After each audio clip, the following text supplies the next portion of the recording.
Hi, my name's Sarah Hobbs and I'm intersex. Um, so for me, what this meant was when I was 6 weeks old, I had a hernia in my lower abdomen, which was caused by my gonads not forming properly. Now, this was basically done at a cellular level, so my body was confused as to what gender I was before I was born. My chromosomal genetic makeup is 45X and 46XRY.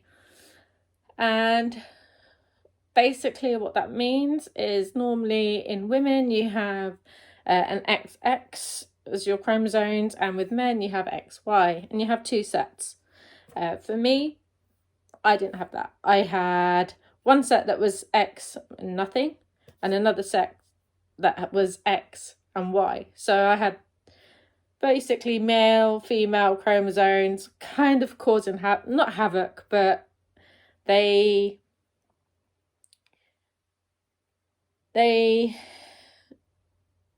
basically made my body as it was forming confused.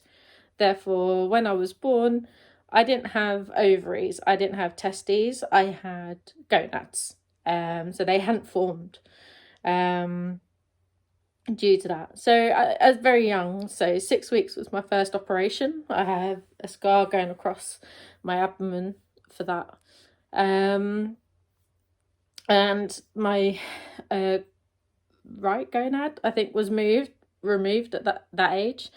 And then again at 9 months they thought that my left gonad could turn cancerous or cause other hernia problems, so they removed that as well. So at 9 months old, both my gonads have been removed. Also, in the first year of my life, I had reconstructive surgery. So I was born with an enlarged clitoris, and so they operated to make me fit into the gender stereotype and the social norms of being a female.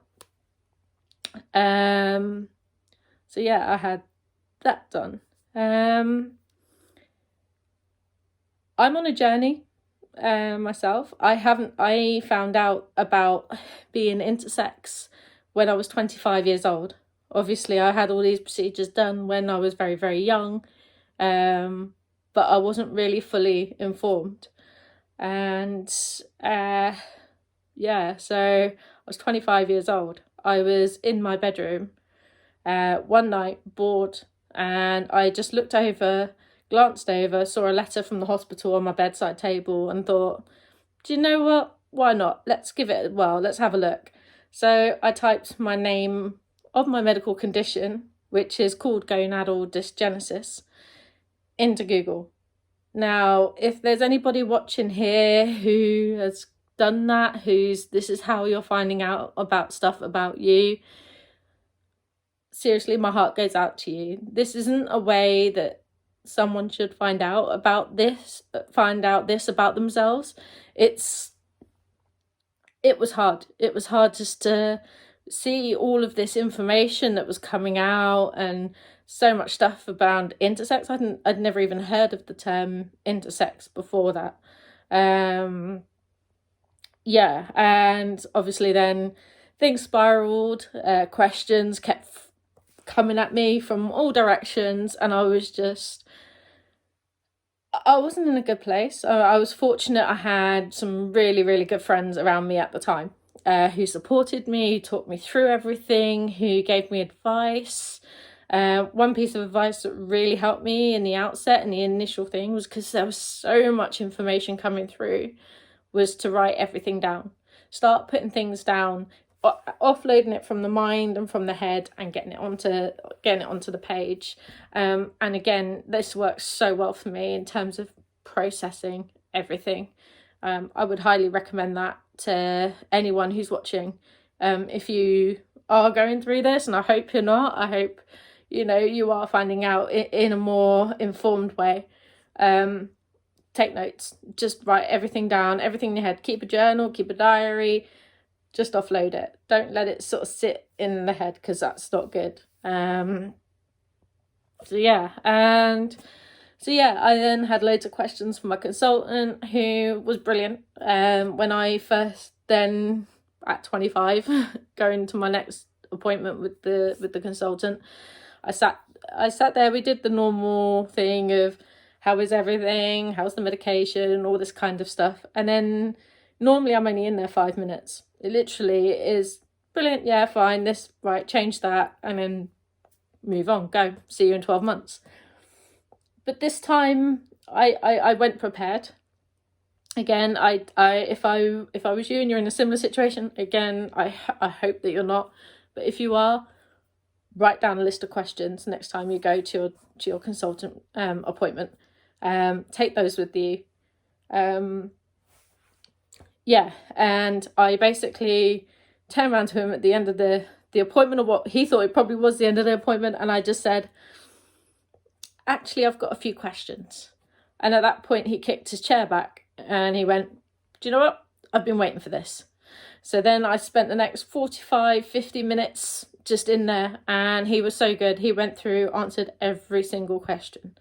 And I think the lesson that I've learned is every time I go there, I always go armed with a list of questions or a list of things that I want to know.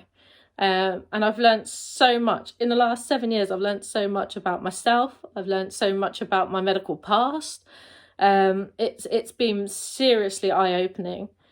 I would recommend, again, like I said, writing down, having questions, and taking those with you.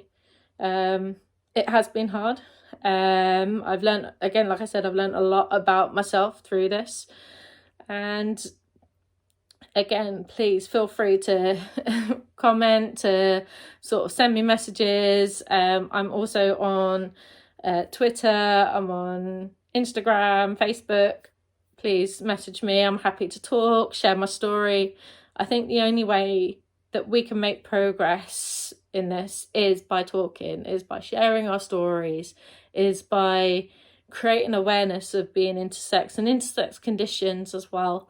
It's so many different varieties of intersex. One stat I have come across is that being intersex is actually as common as redheads. Now, I was stunned when I heard this, because, again, growing up, I thought I was the only one. It was very isolating.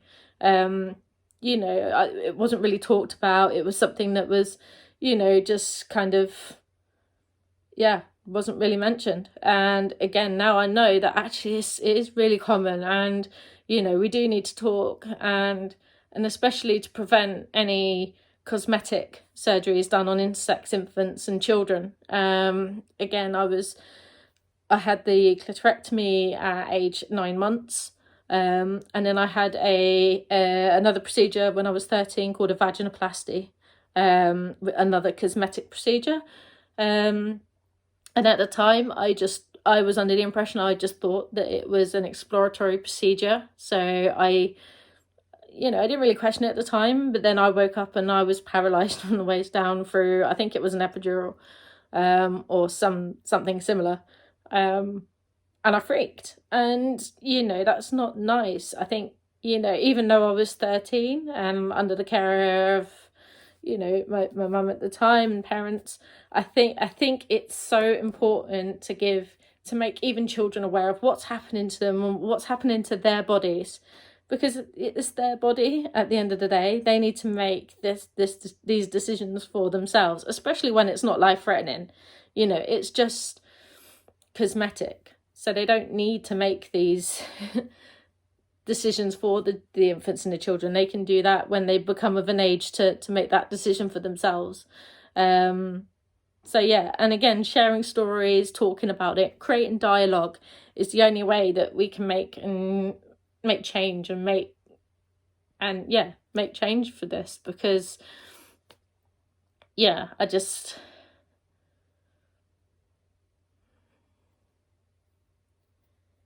it needs to change. I just don't think it's right that these procedures are done on infants when it's not medically necessary.